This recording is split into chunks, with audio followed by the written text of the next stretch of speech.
Okay, question 5a, quadratics. If f of x equals x squared, which function is the result of shifting f of x 3 units left and 2 units down? Of course, you could really quickly plug this into your calculator and then plug each of these 4 in and then see which of these 4 matches the description of 3 left and 2 down. Or if you just remember the shell, it's quite easy.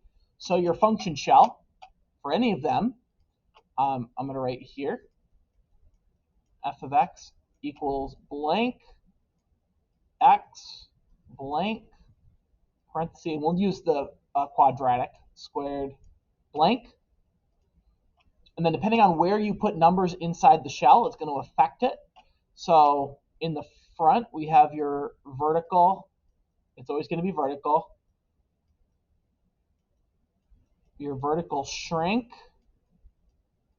stretch, or reflect.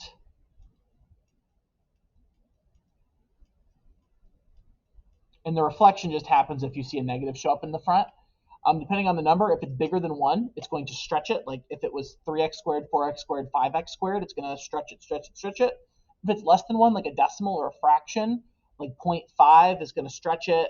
0.7, it's going to stretch it even more, or it's even less actually. 0.3, 0.012. The decimal, the smaller the decimal, the wider it's going to make it. Inside here, this is your left or right, depending on what number goes in there. If there's a number inside living with x, it's going to go left or right. It's also a liar. So left 3 would actually go in there as plus 3, because if I saw plus 4, I'm thinking it's going right 4. It's not. It's going left 4. So if it lives with x, it's a liar. And then at the end is your up or down, and that tells the truth. He's a truther.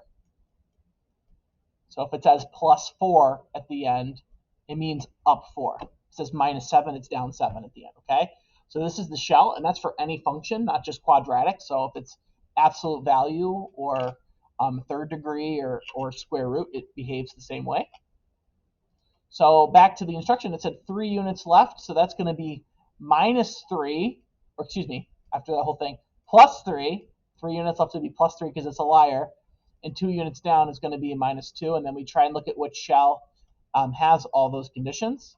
So 3 units left, 2 units down, that's got to be choice 3. Okay, and then stare at that for a second and look at the shell, and it makes sense. Okay, and that's the answer.